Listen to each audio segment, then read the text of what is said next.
Te cedo la palabra para que empieces la exposición. Ya. Buenas noches con todos. Hoy tengo el agrado de compartir el tema de lentes, espejos y formación de imágenes. La ponente quien les habla, Kimberly Sánchez García, médico residente de primer año del Instituto Nacional de Puta, como vómito, no Oftalmología. matarás esta parte en tu cabeza, ¿verdad? Entonces tragar tu vómito. ¿Estás escuchando? Uy. Ya. Los objetivos de la charla son: 1.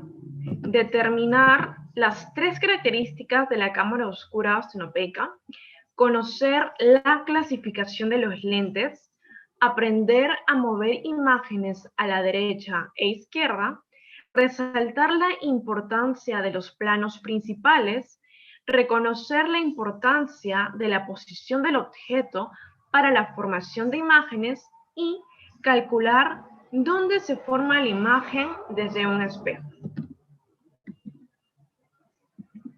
Entonces, iniciemos con el cuento de la cámara oscura. En el siglo XVII se dio un experimento que consistía en una caja hermética a la luz, donde en un lado se obtenía un agujero y se dieron cuenta de 3 grandes características. Uno, que la imagen proyectada estaba invertida. La profundidad de campo de la imagen proyectada es excelente. ¿Qué quiere decir esto? Que las imágenes de los objetos distantes, como las colinas e incluso objetos astronómicos, se podían diferenciar de manera adecuada. Y que la imagen es muy tenue debido a que existe poca entrada de luz. Entonces, acá tenemos el objeto, que es esta figura que estoy señalando, que va a ser una colección de puntos, donde cada punto va a emerger un rayo de luz que se va a propagar de forma rectilínea, va a atravesar el agujero que va a actuar como un fulcro y va a corresponder al punto de la imagen. En este caso, el punto A corresponde al punto B. Tenemos el rayo de luz del punto D que pasa el agujero y atraviesa correspondiendo al punto D minúscula de la imagen. Y el punto B mayúscula emerge un rayo de luz de forma rectilínea atravesando el agujero correspondiendo al punto A de la imagen, dando así una imagen invertida. Entonces, ¿qué pasaría si nosotros agrandamos el agujero de la cámara oscura? Acá podemos observar el agujero que está atravesando el rayo de luz rectilíneamente, pero si agrandamos este agujero, observamos que el tamaño de la imagen se va a agrandar, pero se volverá borrosa. Acá vamos a fijarnos en el efecto del tamaño del agujero ostenopeico. Vemos porque pasa los rayos de luz por este agujero y vemos una imagen nítida. Pero al agrandar este agujero, vemos que la imagen se ha incrementado, volviéndose borroso. Es evidente cómo ha cambiado la nitidez de la imagen. Entonces se preguntaron, ¿cómo se podría recuperar la nitidez de la imagen? Entonces se dieron cuenta que al colocar un lente se recuperaba la forma de la imagen, dando así el rol fundamental de los lentes. Entonces definamos los lentes. Lentes que proviene de la palabra lentis, que deriva del latín, significa lenteja. Este es un sistema óptico que está constituido por un objeto transparente que limita 2 superficies refractarias o dioptríos, que al menos una va a estar curvada. Y esta va a tener la capacidad de refractar la luz. Recordando la ley de Snell, donde tenemos un rayo incidente que va a ser diferente al rayo refractado, teniendo el ángulo de incidencia mayor que el ángulo de refracción. ¿Qué quiere decir? Que los lentes van a tener la capacidad de desviar estos rayos luminosos. Y de acuerdo al tipo de lente, va a ir hacia un solo punto o hacia diversos puntos. El uso de los lentes va desde mejorar la visión al uso de microscopios, cámara fotográfica, telescopio, entre otros. La clasificación de los lentes lo podemos dividir en tres. 1, según el grosor. 2, según el comportamiento. Y 3, según la forma. Según el grosor tenemos a las lentes delgadas, en el cual el espesor va a ser menor que el radio de la curvatura. Las lentes gruesas, el espesor va a ser mayor que el radio de la curvatura. Y según el comportamiento tenemos a las lentes convergentes y a las lentes divergentes. Convergentes, también llamados convexas o positivas, cuya característica principal vemos que el espesor a nivel central va a ser mayor que los extremos. Y cuando vienen los rayos de luz, van a refractar el lente y lo van a converger en un solo punto. En cambio, en el caso de los divergentes, llamados también cóncavos o negativos, vemos que la característica es que el espesor central va a ser menor que los extremos. Y cuando vienen los rayos de luz y refractan la lente, vemos que va a diverger. Según la forma, en el caso de los convergentes tenemos al tipo biconvexo, al plano convexo, como vemos, y al menisco convexo, como podemos observar acá. En el caso de divergentes tenemos al bicóncavo, al plano cóncavo y al menisco cóncavo.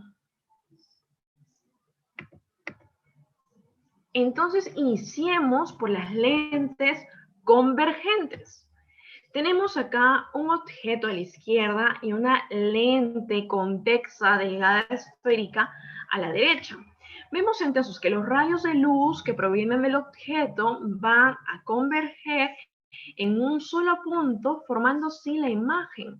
Y vamos a tener una fórmula que tenemos que recordar siempre, en el cual la potencia de la lente, que se va a medir en dioptrías, va a ser igual a 1 sobre la distancia focal, que va a estar medida en metros.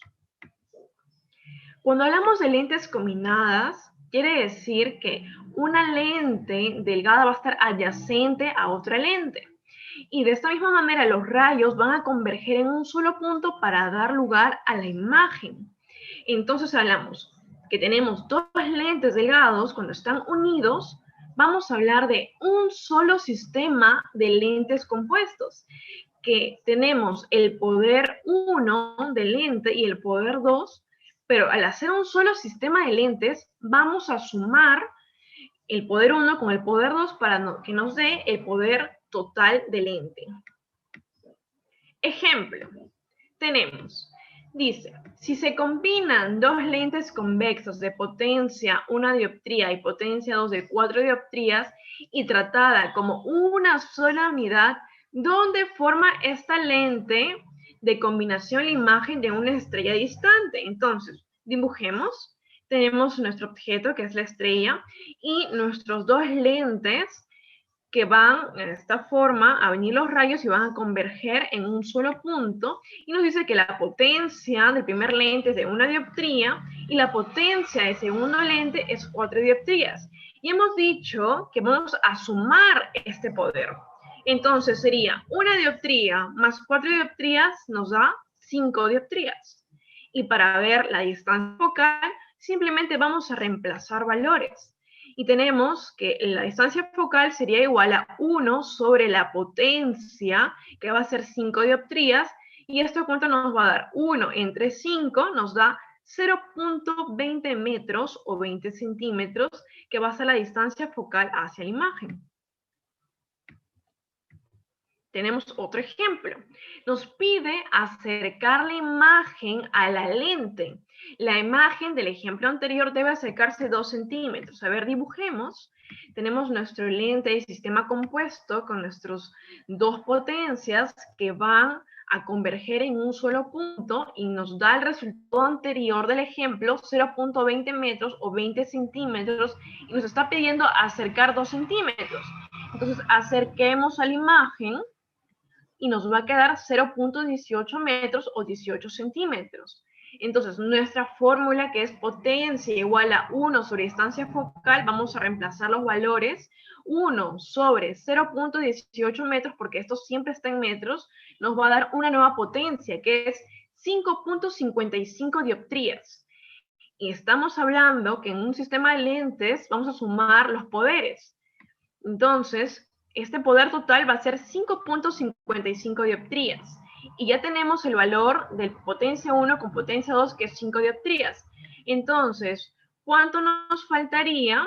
Restamos 5.55 dioptrías menos 5 dioptrías, nos va a dar la potencia del tercer lente, 0.55 dioptrías. Entonces, nosotros necesitamos otra lente convexa con una potencia de 0.55 dioptrías para poder acercar la imagen 2 centímetros.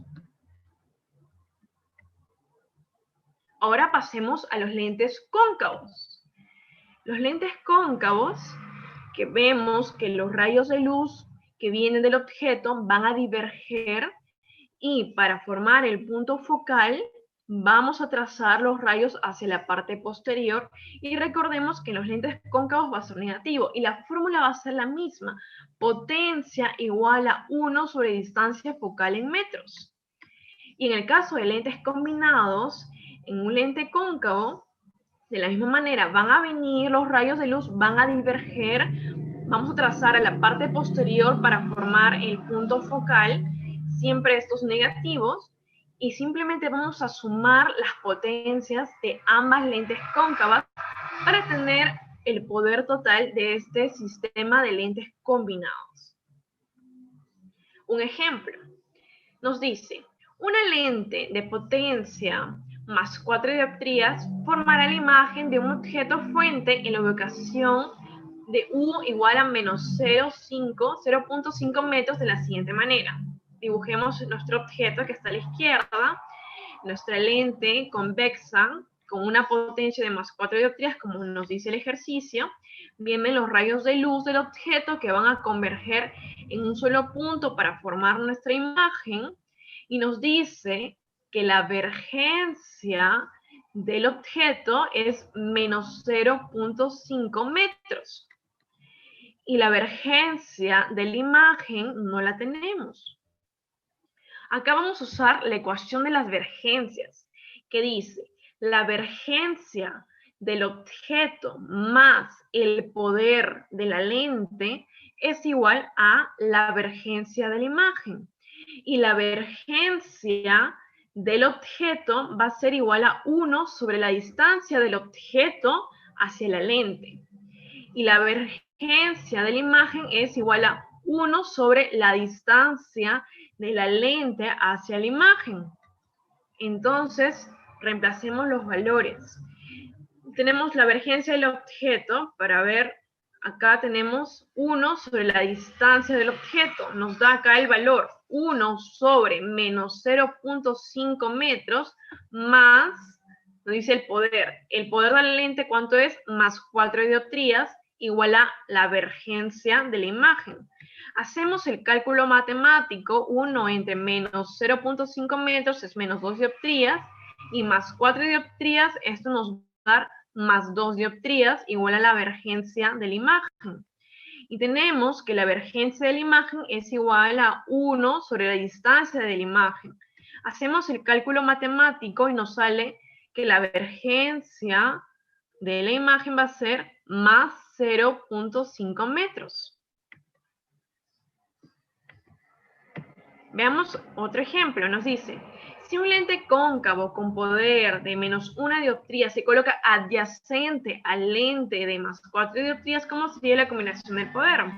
Entonces, teníamos el ejemplo anterior, un lente de más 4 dioptrías que forma su imagen con una vergencia del objeto menos 0.5 metros y una vergencia de la imagen más 0.5 metros, y nos dice, ¿qué pasará si añadimos esta lente cóncava con una potencia de menos 1 dioptría?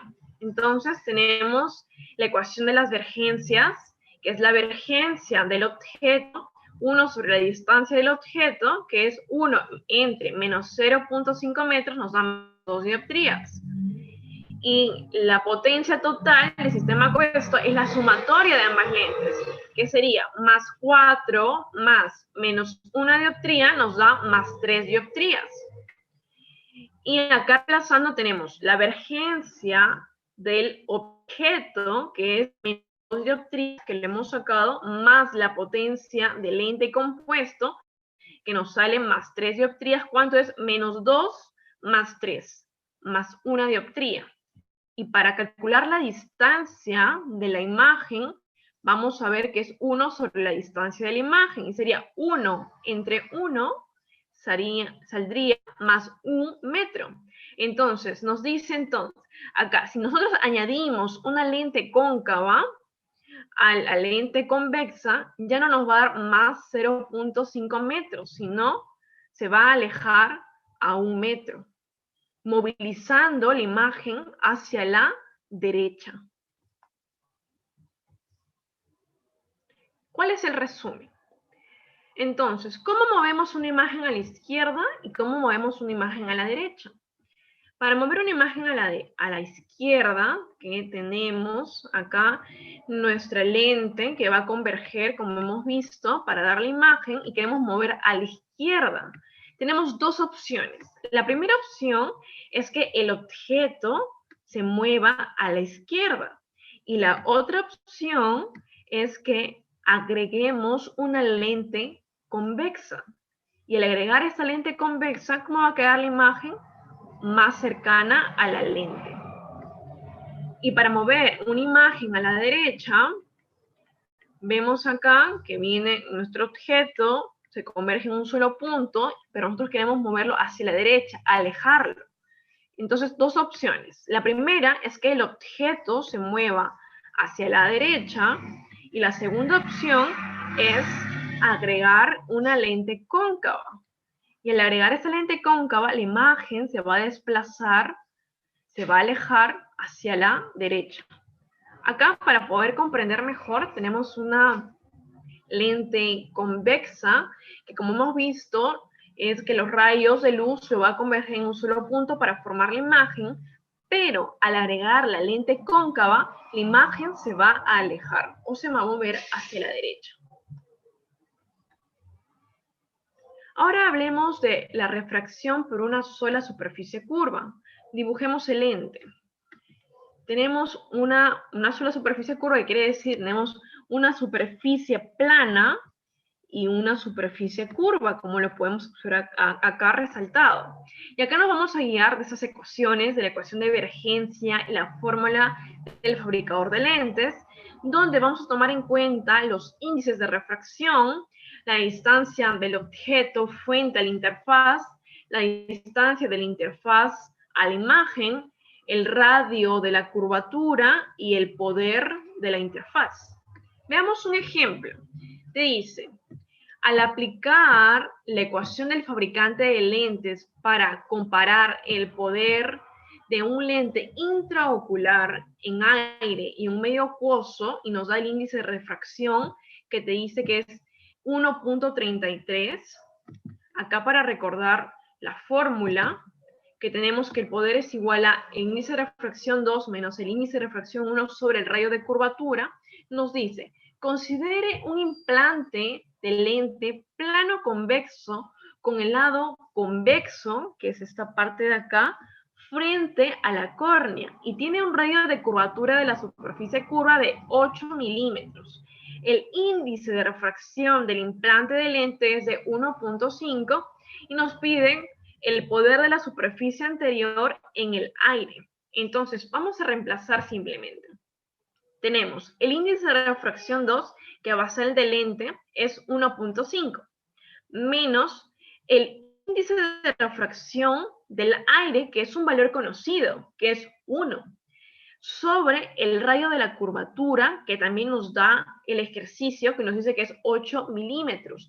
Pero toda fórmula siempre tiene que estar en metros. Entonces lo convertimos, 8 milímetros a metros sería 0.008 metros. Hacemos el cálculo matemático y nos sale que el poder de la superficie anterior del lente intraocular en el aire es más 62.5 dioptrías. Y la potencia de la superficie posterior, que era la parte plana, va a ser 0. Entonces la potencia del lente intraocular es más 62.5 dioptrías. Y ahora nos pide, si colocamos el mismo lente intraocular en el humor acuoso, que tenemos el índice de refracción de 1.333, ¿cuánto va a ser el poder de la superficie anterior del lente? Reemplazamos simplemente. Tenemos que el índice de refracción del lente nos da acá el ejercicio, que es 1.5, menos el índice de refracción del humor acuoso, que nos da también el ejercicio, 1.333, entre el radio de la curvatura, que le hemos convertido a metros, que es 0.008 metros. Y esto es igual a más 20.9 dioptrías. Entonces, ¿qué podemos concluir con esto? Que el implante de lente intraocular en el aire es 3 veces más que el lente cuando está implantado en el humor acuoso. Y ahora vamos a pasar a los lentes de 2 caras, conocidos también como las lentes gruesas. Acá dibujar acá el lente y vemos que tiene un índice de refracción este lente y tiene superficies refractivas. Una superficie refractiva frontal y una superficie refractiva posterior. Y si nosotros tuviéramos una lente delgada, esto se podría sumar. Y la distancia entre la superficie refractiva frontal hacia la posterior, que lo denominamos con una constante T, es el grosor de la lente. Pero en el caso del cristalino y del lente intraocular, es necesario hacer la fórmula de estas dos superficies refractivas, porque tiene 2 partes. Entonces, la fórmula sería así. El poder va a ser igual a la sumatoria de los poderes de la superficie refractiva frontal y posterior menos el grosor del lente sobre el índice de refracción del lente por la multiplicación de estas potencias. Vamos a un ejemplo para entender mejor. Nos dice, una lente de más 5 dioptrías en la cara anterior y de más 10 dioptrías en la posterior, 1 centímetro de grosor, fabricada en vidrio, con un índice de refracción de 1.5, ¿cuál va a ser la potencia de la lente? Dibujemos el lente. Tenemos nuestro lente, tiene su rayo refractado con su desviación. Nos dice que el índice de refracción del lente es 1.5. La superficie refractaria anterior, frontal, es más 5 dioptrías. Y la posterior es de más 10 dioptrías. Y el grosor va a ser de 1 centímetro. Entonces, vamos a reemplazar los valores. Potencia 1 es 5 dioptrías, más la potencia 2 es más 10 dioptrías, menos el grosor. Pero recuerden, siempre tenemos que pasarlo a metros, y acá nos dan en centímetros. Entonces sería 0.01 metros, menos índice de refracción que nos dan, que es 1.5, por la multiplicación de ambas potencias, que sería 5 por 10. Hacemos el cálculo matemático y vemos que el poder de esta lente de 2 caras o gruesa es de más 14.7 dioptrías. Y ahora vamos a pasar a hablar de los planos principales. Acá vamos a dibujar nuestra lente convexa gruesa, nuestro eje óptico con una línea blanca. Tenemos el plano principal que se va a intersectar en el punto principal H2 y tenemos un punto principal llamado H1. Acá si nos fijamos cómo sucede la refracción en una lente gruesa, si somos cautelosos, vamos a ver que sucede en 2 pasos. El primer paso es cuando el rayo de luz pasa por la superficie refractaria frontal. Y el segundo paso es cuando pasa la superficie refractaria posterior. Y si nos detenemos a ver a nivel del plano principal H2, observamos con las líneas punteadas que existe una desviación de los rayos de luz. Y así va a pasar con todos los rayos que pasen esta lente gruesa, que a nivel del plano principal va a ocurrir una desviación de estos rayos de luz hasta llegar al punto focal 2, que recordando el punto focal, hacemos el cálculo 1 sobre la potencia. Y acá tenemos, nuevamente dibujamos nuestra lente convexa gruesa con el plano principal, pero esta vez intersectando en el punto principal H1. Al lado tenemos el punto H2. Vamos a ver cómo van a emerger los rayos de luz desde el punto focal. Y observamos también que ocurre la refracción en dos pasos. El primer paso, cuando refracta la superficie refractoria frontal, y cuando pasa la superficie refractoria posterior. Y si observamos detenidamente a nivel del plano principal H1, existe una desviación que observamos con las líneas punteadas. Y va a ocurrir así con todos los rayos de luz que van a pasar una lente convexa gruesa, una desviación de los rayos de luz. ¿Y por qué surgió estos planos principales? Porque nosotros, a diferencia de una lente delgada, donde podemos medir las distancias del objeto a la lente y de la lente a la imagen, en una lente delgada simplemente trazamos un plano principal al medio de la lente, en una ubicación común. Pero en el caso de la lente gruesa, por esta situación, vamos a ver que va a pasar con los planos principales, tanto el plano principal 1 y 2. Y con esta forma vamos a poder medir exactamente la distancia del objeto a la lente y de la lente a la imagen, llamada la vergencia del objeto y la vergencia de la imagen. Y en el caso, acá vemos que esta ubicación va a depender entonces del diseño de la lente y del índice de refracción. En el caso de los planos principales en un lente de menisco de aire, acá para observar el lente de menisco, vemos que tiene una superficie convexa y una superficie cóncava. Y observamos que los rayos de luz van a pasar, pero ¿cuál es la diferencia acá? ¿Qué les llama la atención? Que el plano principal está fuera del lente. Del mismo modo acá observamos que el plano principal 1 es evidente cómo está fuera del lente, pero ocurre también una desviación de los rayos de luz, como observamos. Pero los cálculos ya de las vergencias, en el caso de estos lentes de menisco, exceden los objetivos de la charla de hoy. Así que esto es para tener conocimiento.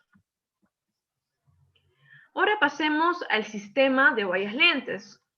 Iniciando con unos ejemplos. Primero, podemos encontrarlo en el telescopio, en las cámaras fotográficas, en el microscopio. ¿Y cómo funcionan estas lentes separadas?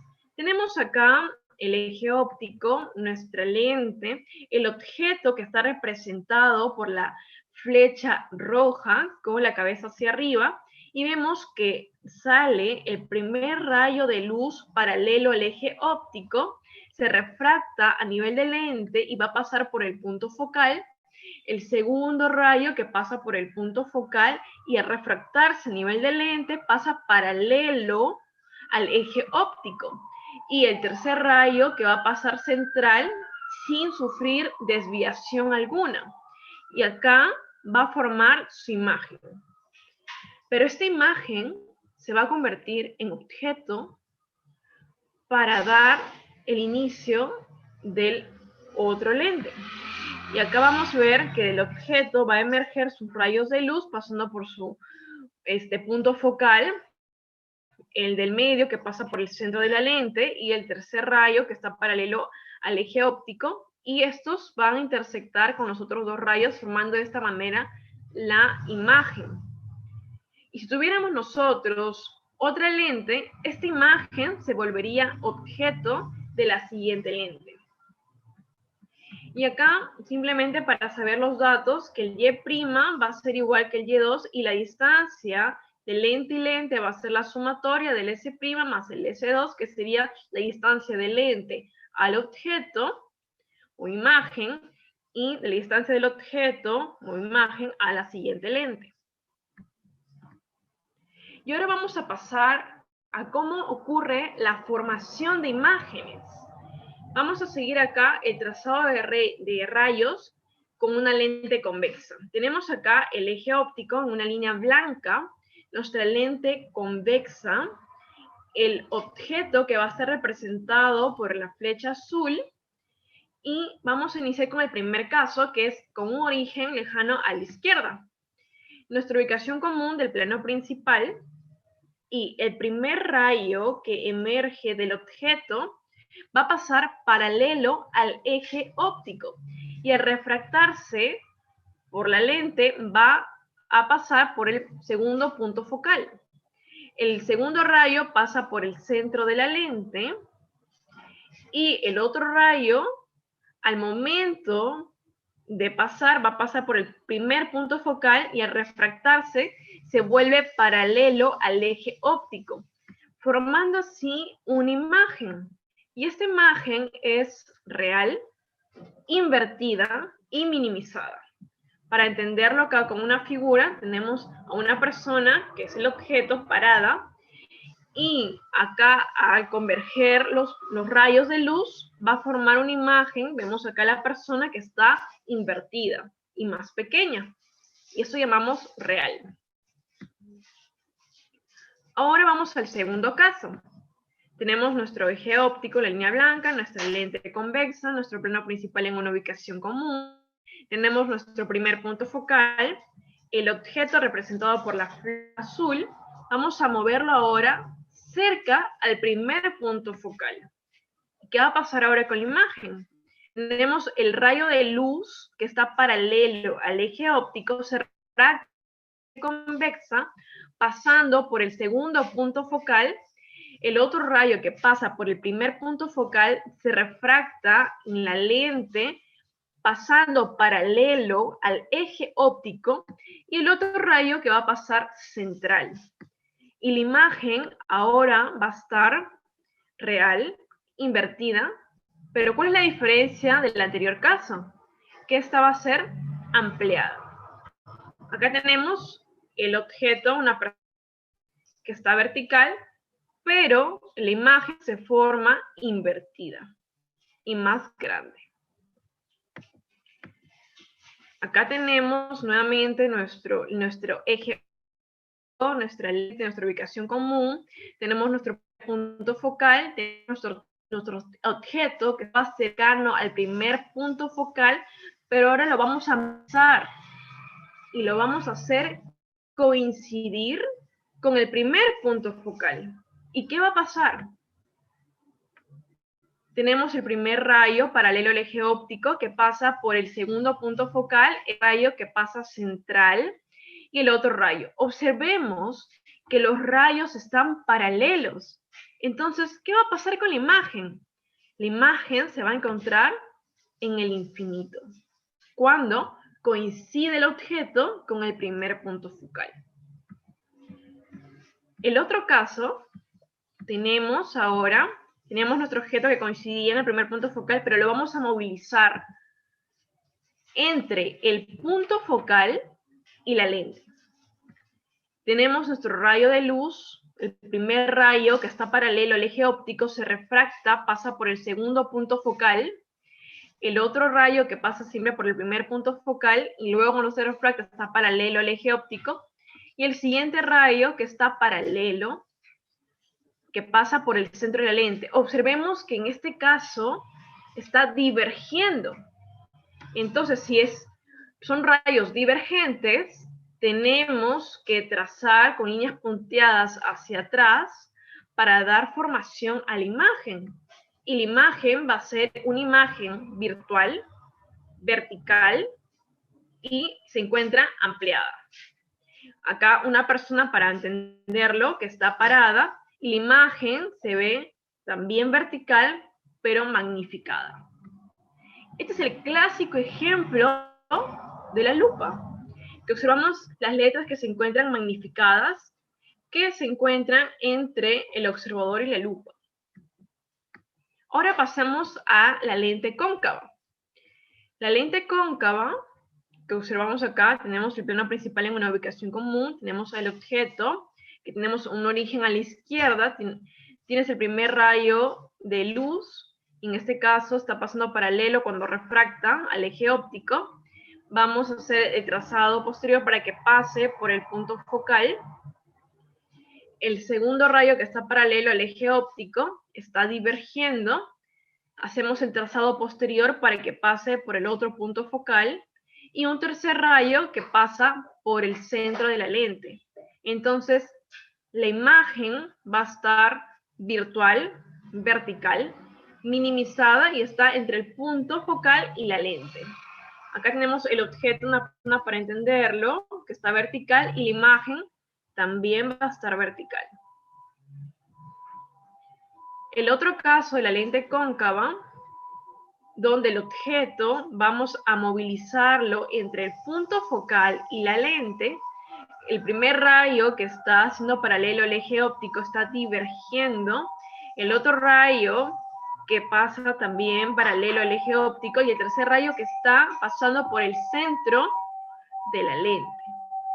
Hacemos el trazado posterior para que haga contacto con el punto focal 1 y con el siguiente punto focal. Y acá se va a formar la imagen, una imagen que es virtual, vertical y minimizada. Acá tenemos al objeto, una persona que está vertical, y la imagen de la misma manera va a estar vertical o erecta. Ahora pasemos al tema de los espejos.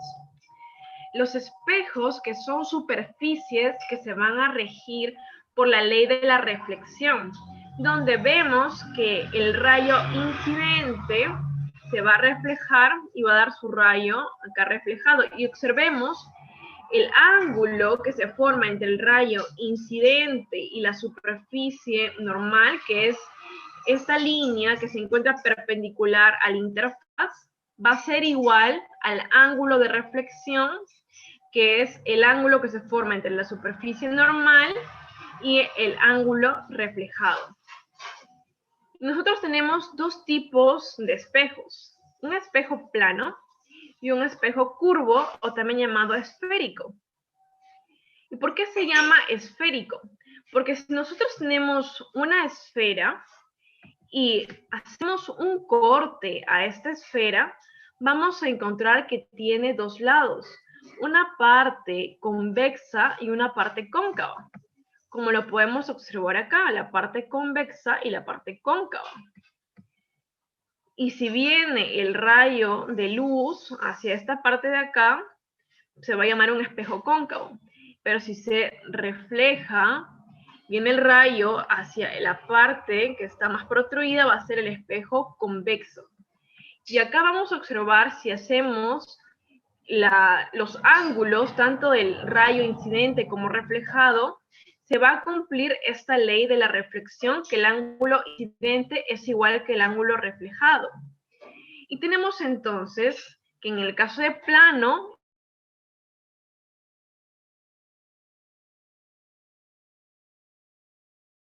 es porque tiene una superficie.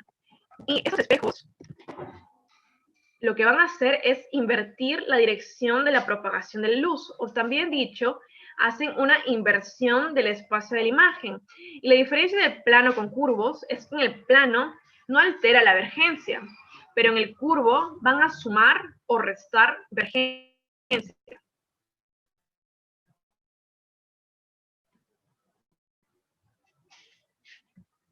Entonces hacemos acá el comparativo del plano, donde vemos a la persona que va a estar del mismo tamaño.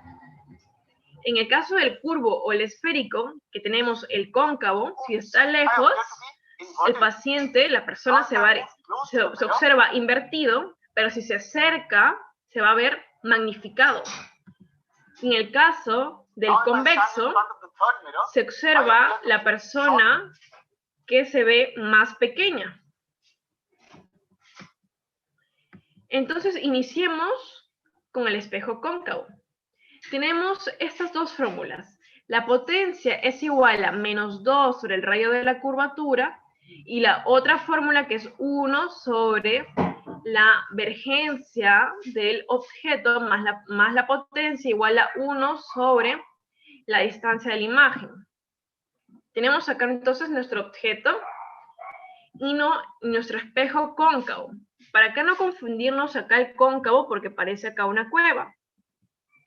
Tenemos la parte central, que es el radio, porque recordando, en el slide anterior hemos visto que los espejos vienen de una esfera. Entonces, las esferas tienen su radio. Y va a venir el primer rayo de luz que está paralelo al eje óptico y se va a reflejar a nivel del punto focal, que va a ser la mitad del radio de curvatura. El otro rayo va a pasar, se va a reflejar paralelo al eje óptico. Y el tercer rayo central va a pasar por la misma zona central.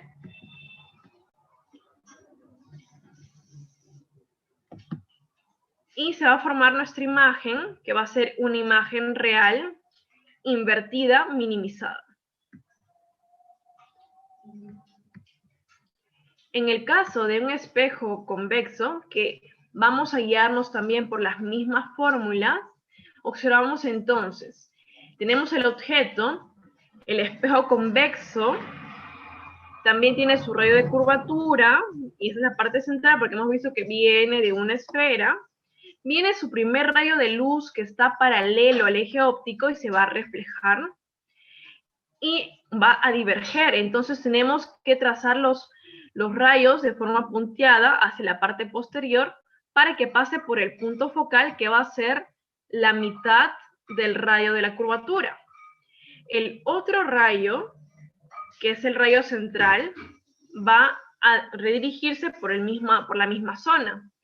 Como está divergiendo, tenemos que trazarlo hacia la parte posterior y va a llegar al centro del espejo. Y tenemos el siguiente rayo que cuando se refleja está paralelo al eje óptico. Y hacemos el trazado posterior para hacer la formación de la imagen. Y en este caso va a ser una imagen virtual vertical.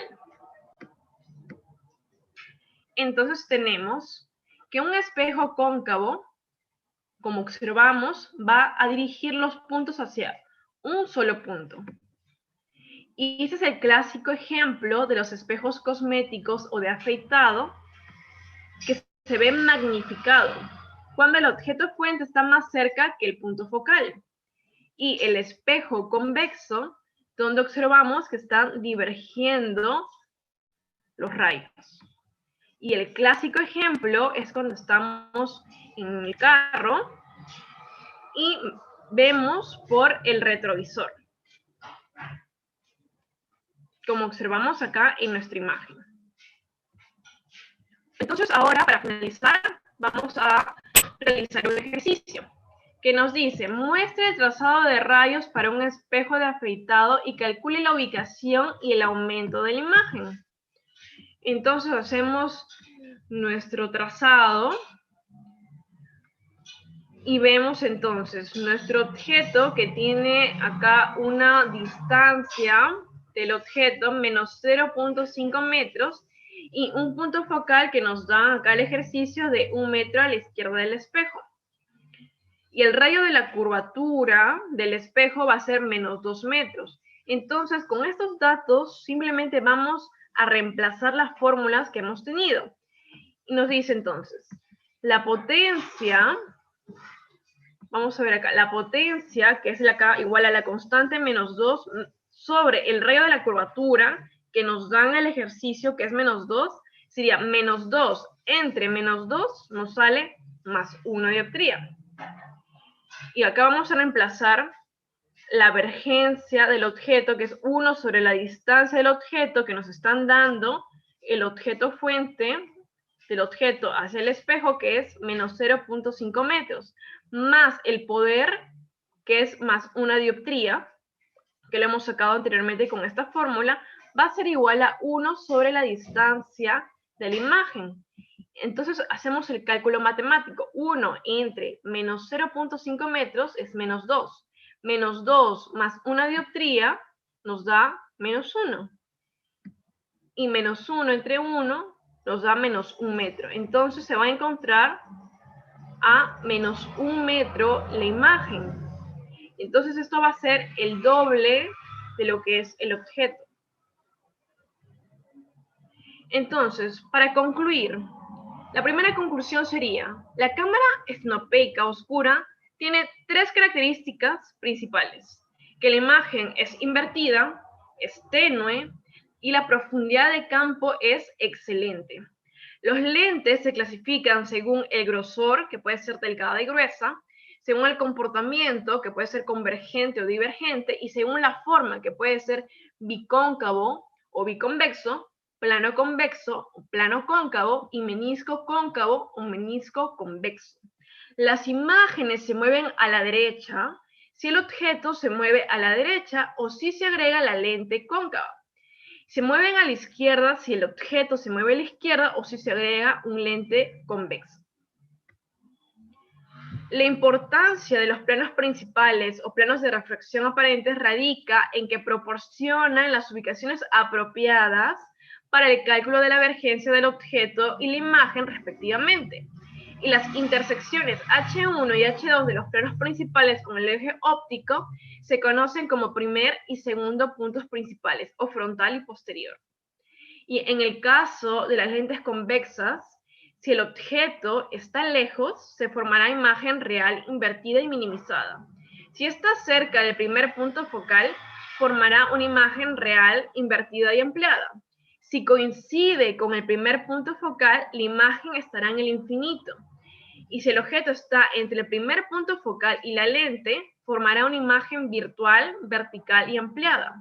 En el caso de las lentes cóncavas, si el objeto está a la izquierda, se formará una imagen virtual minimizada entre el punto focal y la lente. Si el objeto está entre el punto focal y la lente, produce una imagen virtual similar, aunque con menos minificación de la imagen. Y para el cálculo de los espejos hay que aprender estas fórmulas, que es la potencia igual a menos 2 sobre el radio de la curvatura y 1 sobre la distancia del objeto más el poder igual a 1 sobre la distancia de la imagen. Y eso sería todo de la charla del día de hoy.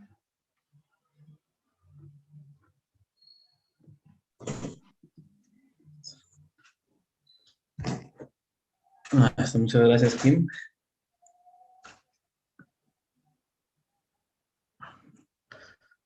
Hay varias felicitaciones en el chat y algunas preguntas.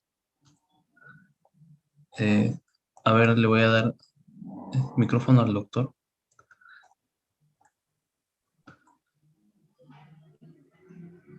Ok.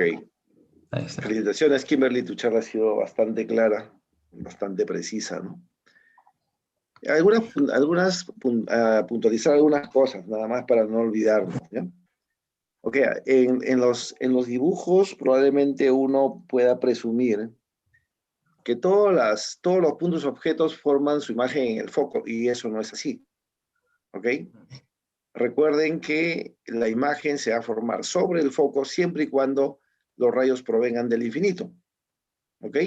Un ejemplo más simple de entender es que, por ejemplo, los rayos que provienen del infinito para el ojo, que son 6 metros, esos rayos van a formar siempre sus focos en la retina, ¿cierto? O sea, va a conseguir el foco del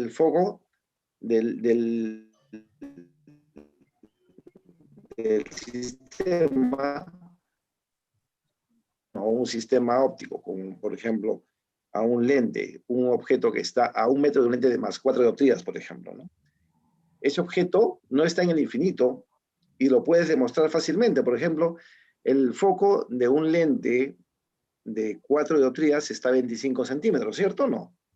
El foco del lente.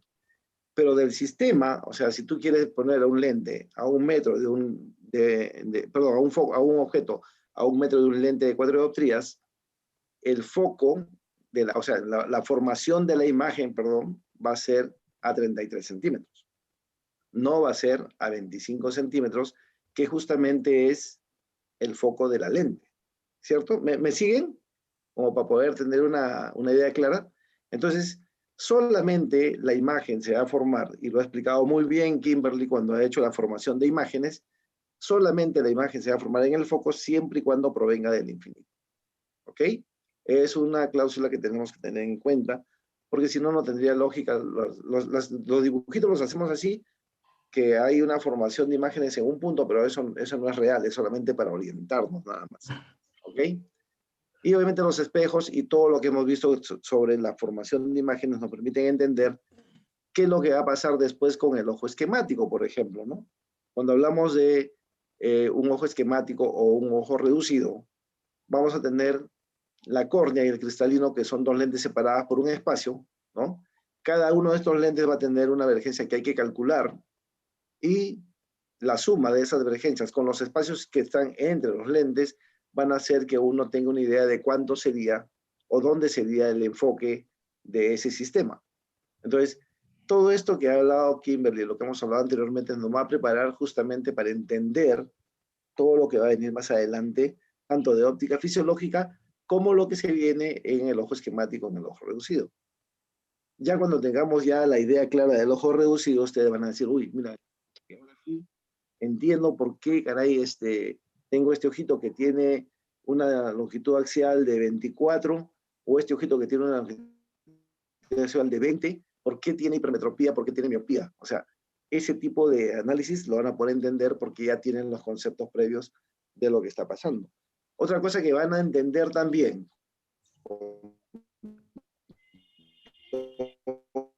los conceptos que han vertido aquí, un miope de 2 dioptrías, por ejemplo, ¿no? Un miope de 2 dioptrías, su punto lejano por definición, que vamos preparando para el tema de óptica fisiológica, está delante del ojo y va a estar más o menos, o está exactamente a 50 centímetros, ¿cierto? Delante del ojo.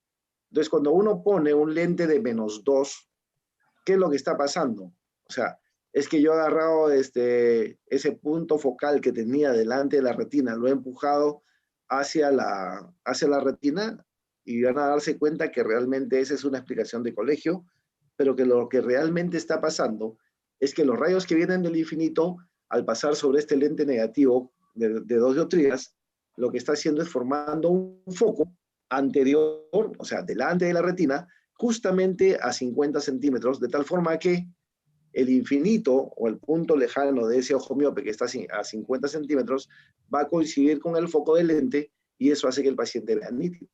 O sea, todas esas cosas vamos engarzando para que entiendan para qué sirven estos conceptos ópticos y nos permiten entender lo que nosotros vamos a tratar toda nuestra vida. ¿Ok? Doctor, también, doctor Julio, quería intervenir. Sí, claro, dale. Pasa, doctor. También, bueno, respecto de lo que menciona del foco, bueno, de que los rayos que vienen del infinito caen en el foco, es tomando también el ideal de que no haya ningún tipo de aberración esférica. Y bueno, ¿por qué menciono esto? ¿No? Ya sé que no viene mucho de esto. Es porque nosotros estamos tomando aquí lentes delgados, que son lentes ideales, ¿no? Entre comillas, ¿no? Pues son, la definición en conceptual, como lo mencionó Kimberly, es que son lentes cuyo grosor es mucho menor al rayo de sus curvaturas, ¿no? Pero, bueno, la definición matemática sería pues, en la que las superficies ambas superficies refractivas no se consideran como tal, sino que el rayo supuestamente refracta a la mitad del lente. Esa es una definición matemática, no es algo ideal, ¿no? Porque realmente refracta en cada superficie, ¿no? Y al final a un plano principal. Bueno, ¿por qué es importante tomar en cuenta esto? ¿No? Porque si estamos tomando un lente grueso, siempre no importa el tamaño o el grosor, siempre va a tener que importar qué tan grueso es, ¿no? Para calcular exactamente cuál es el foco. Y otra cosa también, no solamente el ancho, sino el largo, ¿no? Porque, bueno, se supone que estos lentes, no importa en qué parte de su superficie impacte el rayo que viene del infinito, siempre va a caer en el foco, ¿no? Y bueno, idealmente eso es así, ¿no? Pero sabemos que entre más largo es, entre más grande es y más se aleja del centro un rayo que viene del infinito, más se aleja del centro, mientras más descentrado esté, en una parte distinta del foco, ¿no? Por este efecto de la aberración esférica, ¿no? Bueno, entonces, para hablar de estos lentes delgados, estamos tomando que ninguna de estas dos preceptos reales se cumple, ¿no? Y bueno, tomamos como lo mencionó usted. Otra cosa también es importante tomar es cuando mencionó lo de los lentes delgados en sistemas que están pegados. Puso algunos ejercicios muy bien hechos, Kimberly, lentes, por ejemplo, con +1 y +4 dioptrías que estaban juntos y que, bueno, simplemente tomamos los poderes y ya.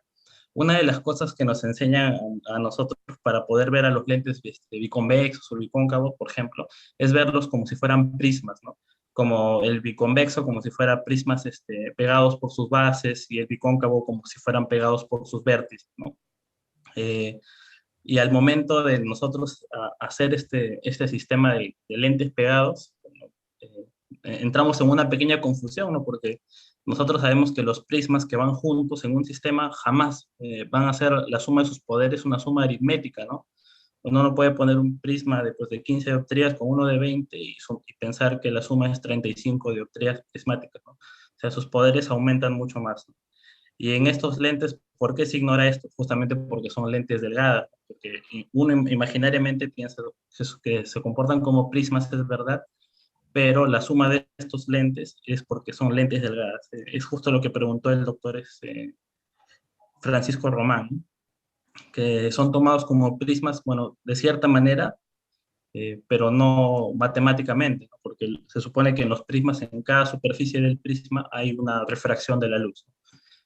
En cambio, en este sistema de lentes pegadas, si es que así lo fuera, no podría sumarse sus poderes de forma aritmética, ¿no? Como exactamente, ¿no? Y nada. Ok, o sea, fíjate, estamos hablando de óptica geométrica de lentes delgadas porque te hace más entendible el proceso, ¿no? Si nosotros nos ponemos a ver la parte física de las lentes gruesas, es muchísimo más complejo de lo que estamos hablando, ¿no?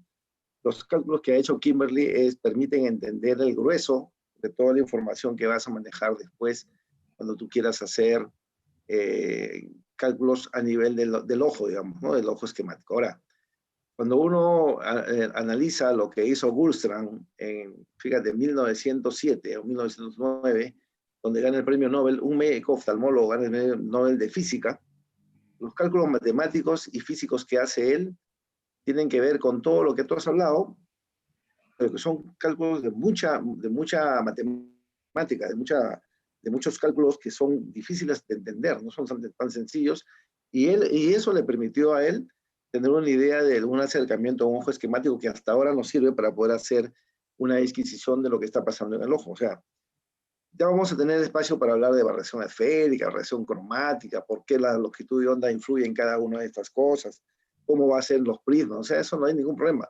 Pero ahorita no creo que sea el momento de poder mezclar conceptos que van a más bien, en vez de favorecer el entendimiento, van a confundir a la audiencia. Entonces, primero, basémonos en la parte básica, y ya después, cuando queramos hablar de lo complejo, podemos sentar para ver, por ejemplo, qué pasa con un lente esférico, cómo está pasando esto, qué está pasando en el ojo y por qué mejora su visión, y podemos hacer cálculos de las diferentes curvas que van a generarse, porque no solamente influye la curva, sino por dónde está pasando el rayo. O sea, si tú tienes una pupila midriática o una pupila miótica, la diferencia de esa apertura que tú tienes frente al pasaje de rayos va a limitar todas las observaciones matemáticas que puedan tener cuando uno hace esos cálculos. O sea, tiempo va a haber para eso, pero ahorita lo que me interesa es que se entiendan los conceptos generales para después de hablar del tema particular. O sea, es importante lo que ha hecho Kimberly, por ejemplo, que es muy, muy interesante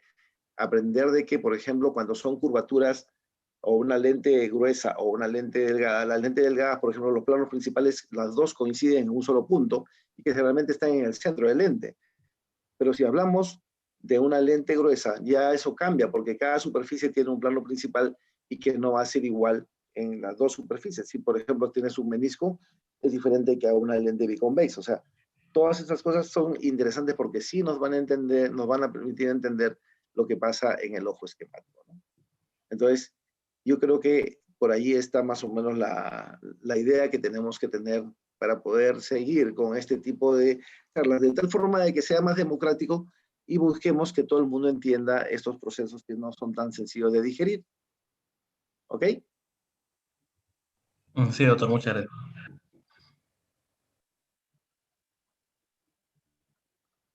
Ah, ojo que a ver, el doctor Pedro nos dice que Goldstein rechazó el premio Nobel de Física para aceptar el premio Nobel de Medicina. ¿Me dijiste, Pedro?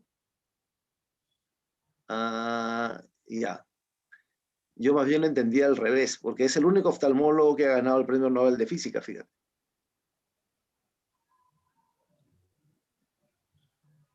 Ese con cargo a revisarlo, ¿ah? Porque no recuerdo muy bien ahora, pero yo recuerdo así en mi cabeza que Goldstein fue el único médico que gana el premio Nobel de Física, por eso que tenía mucha importancia sus hallazgos, ¿no? Ya, sí, bueno, te lo escribí por interno, Felipe, pero sí, ese es un dato histórico interesante, ¿no? Él fue postulado para ambos premios, Ajá. tanto el de física como el de medicina, y rechazó el de física para aceptar el de medicina, fisiología. Ah, mira, qué interesante. Yo en mi cabeza la tenía solamente en el de física. Y me pareció interesante que un médico gane un premio de física, fíjate. Porque de verdad que es un orgullo tener ese espacio dentro de los oftalmólogos, ¿no?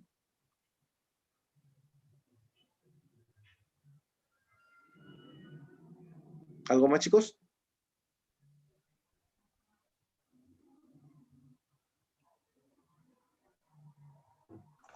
Al no No, haber más doctor, preguntas.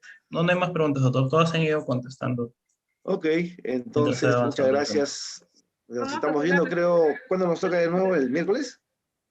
la resolución de las preguntas. Ah, ¿verdad, Kimberly? A ver, resuelve tus preguntas. Ya, bueno, les voy a pedir al doctor que pueda activar el micrófono para que lo puedan resolver mis compañeras. Y está activado. Ya. Buenas noches. La primera pregunta es, ¿el sistema de imágenes más simple de una cámara estenopeica, cuál es un rasgo característico? Pues sería la clave B, excelente profundidad de campo. Como hemos visto que la cámara estenopeica o la cámara oscura tiene tres grandes características. Una, que la imagen es invertida. Dos, que la profundidad de campo es excelente y que la imagen es tenue. Entonces, esa es la segunda característica que es la pregunta. La siguiente. Antes que pases, lo anterior. Ya que has metido el concepto de profundidad de campo, defíneme profundidad de campo y la diferencia que hay entre profundidad de campo y profundidad de foco. Bueno, lo que había leído es acerca de esta parte de profundidad de campo, es de que se podían observar de forma nítida los objetos distantes. Y en este caso daba el ejemplo de las colinas e incluso menciona los objetos astronómicos. Ja. Pero entonces hay una tarea ahí por cumplir, ¿cierto? Porque, por ejemplo, cuando te digan, oye, en la acomodación, al la pupila cerrarse, porque hace miosis, aumenta tu profundidad de foco y tu profundidad de campo. Siempre acostúmbrense que cuando metan un concepto, siempre tienen que saber de qué están hablando, porque si no, se va a quedar siempre en el aire. Ah, profundidad de campo. Ah, sí, sí pues, profundidad de campo. Ah, profundidad de focos.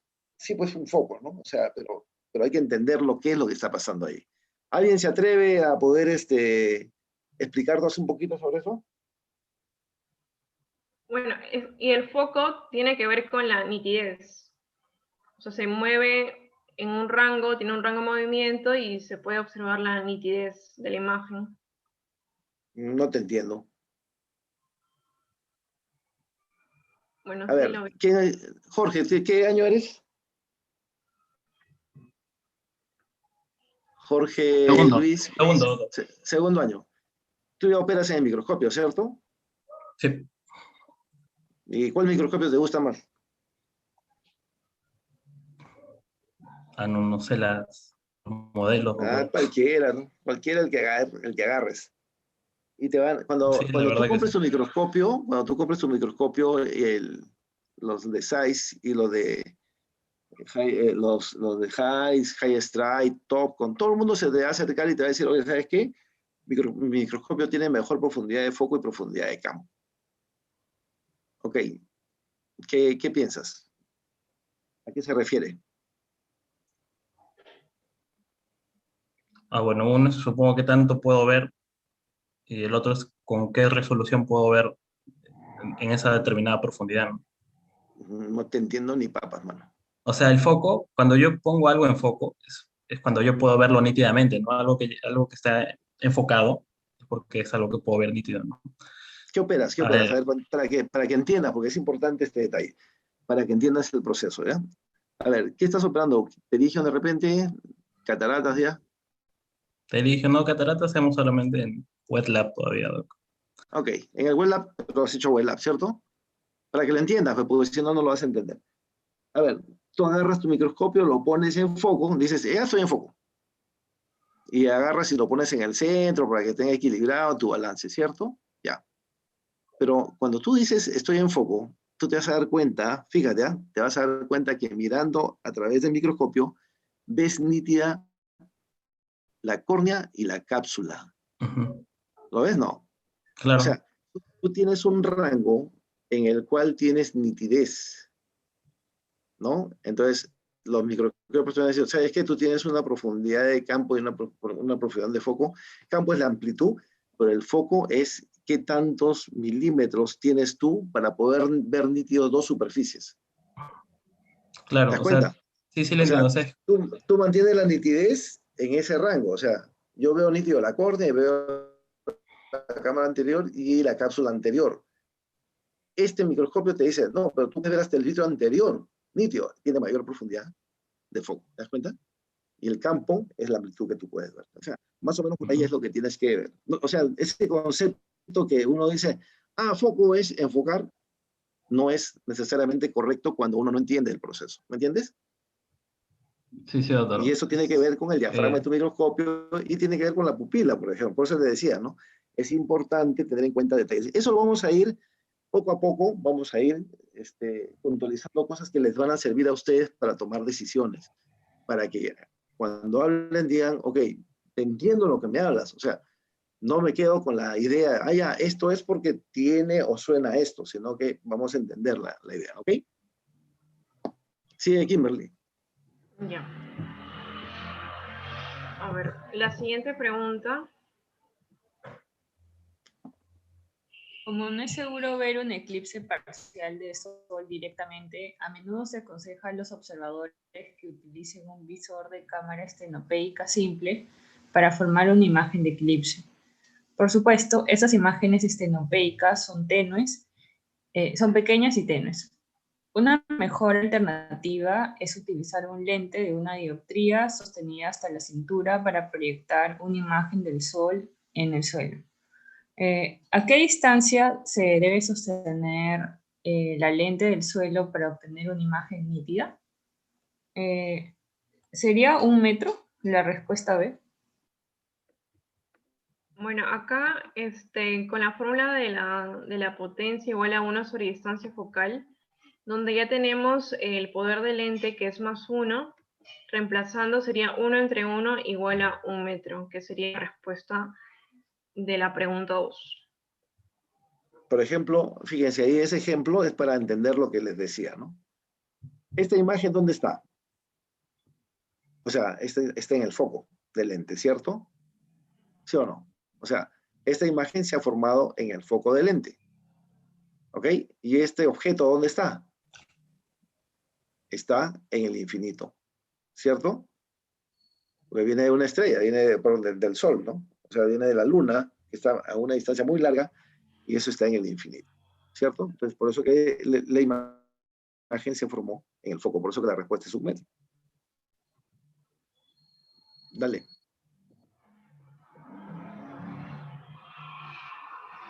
Buenas noches.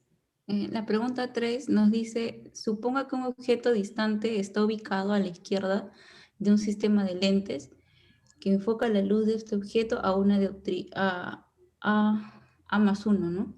A la derecha del sistema de lentes. Si se agrega una lente de más 3 adyacente al sistema de lentes, ¿dónde se ubica la nueva imagen? Bueno, acá usaríamos la fórmula de sumar los poderes de ambos lentes.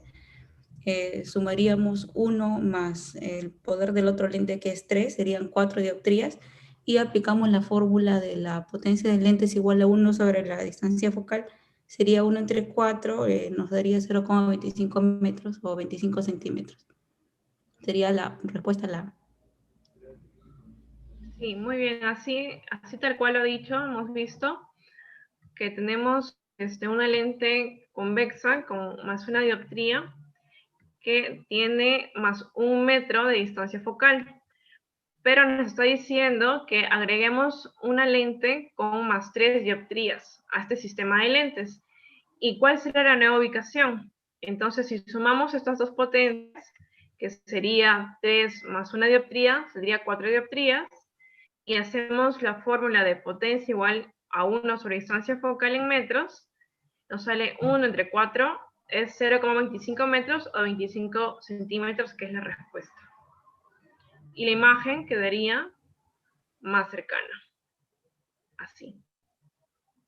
Ahí lo que tenemos que acordarnos es que, por ejemplo, si mientras yo más lejos esté de un lente, mi divergencia va a ser menor, ¿cierto? ¿Sí o no? ¿Sí? Si estoy en el infinito, de frente a un lente, mi divergencia es 0. Si me acerco a 1 metro, mi divergencia va a ser 1. Y si me acerco a 10 centímetros, mi divergencia va a ser 10. O sea, mientras más acerque el lente, el objeto al lente, mi divergencia, en este caso negativa, va a ser mayor. Entonces, si yo tengo un lente positivo y yo le estoy poniendo una divergencia mayor negativa, lo más probable es que el resultado de la ubicación de mi imagen va a depender justamente de esa posición. Y al revés, ¿no? O sea, piénsenlo desde el punto de vista matemático y ahí se van a dar cuenta, para que no aprendan de memoria las cosas, se van a dar cuenta dónde se va a formar la imagen, si más cerca o más lejos. Cuando ustedes acercan o alejan el objeto, ¿ok? Es importante ese detalle. Como para darle un poco de tarea a Jorge Luis, piensen en las lentes acromáticas, ¿no? Por ejemplo, cuando uno usa instrumentos para poder ver a la distancia de un telescopio, por ejemplo, uno ve un objeto distante que está en el infinito, una estrella, lo que fuera, o un planeta, lo que fuera, pero lo ves con una aberración cromática. Las lentes acromáticas tienen la combinación de lentes positivas con lentes negativas, y eso permite que la aberración cromática desaparezca. Entonces, para que vayan revisando, porque eso lo vamos a ver después ya en instrumentos. ¿Ok? ¿Algo más, Kimberly? La última pregunta. Dale. Ya, la última pregunta dice, el radio de curvatura de un espejo retrovisor convexo del lado del pasajero es típicamente de alrededor de 1 metro. ¿Dónde forma tal espejo la imagen de un objeto a 10 metros detrás del automóvil? Bien, entonces vemos que el radio de curvatura es 1 metro. Por lo tanto, podemos calcular las dioptrías con la fórmula de P es igual a -2 sobre el radio, lo cual me va a salir -2 dioptrías. Y esto lo puedo reemplazar en la fórmula que dice 1 sobre U más P es igual a 1 sobre V. Entonces, 1 sobre U, que sería los 10 metros, pero como está al lado izquierdo, entonces va a ser negativo. Y ponemos 1 sobre -10, más -2 que habíamos hallado hace un momento, las -2 dioptrías, y esto es igual a 1 sobre V. Y me va a salir que 1 sobre V es igual a -2.1 dioptrías, lo cual es que V es igual a -0.47 metros. Y como es negativo, va a ser 0.47 metros delante del espejo.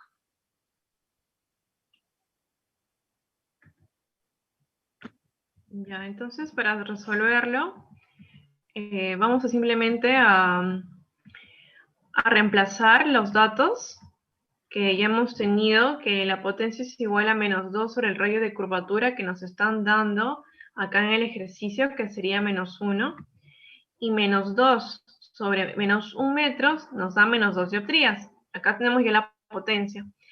Y la otra fórmula, que es 1 sobre la distancia del objeto, nos dan el valor, que es -10, y la potencia, que ya la tenemos, que es -2.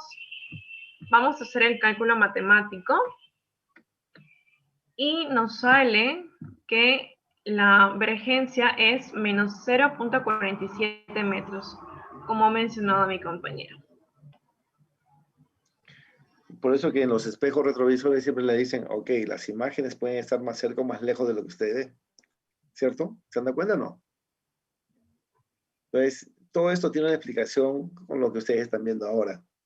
No hay nada escondido, todo está allí. Y ustedes son oftalmólogos, o sea, van a ser oftalmólogos y van a hablar de óptica toda su vida, y esto pues, va a permitir explicarles a todo el mundo qué es lo que está pasando en la vida real, ¿no? Kimberly, has hecho una clase excelente, ¿ves? Lo has hecho muy bonito, muy bien. Has permitido que tus compañeros se entiendan, y espero que les haya servido un montón. Gracias, doctor. Sí, espero que les haya servido a todos. Muchas gracias a usted, a nuestro coordinador, que es el doctor Muro. Y bueno, quiero tomar este pequeño espacio para saludar al doctor Jorge Baltasar, porque el día de hoy es onomástico. Entonces, desearle un feliz cumpleaños, que esté lleno de bendiciones, muchas alegrías, no solamente hoy, sino el resto de su vida. Éxito siempre, doctor. Muchas gracias por la moderación. Feliz cumpleaños, Jorge. Gracias, doctor. Gracias. Muy bien. Saludos, Jorge. Saludos.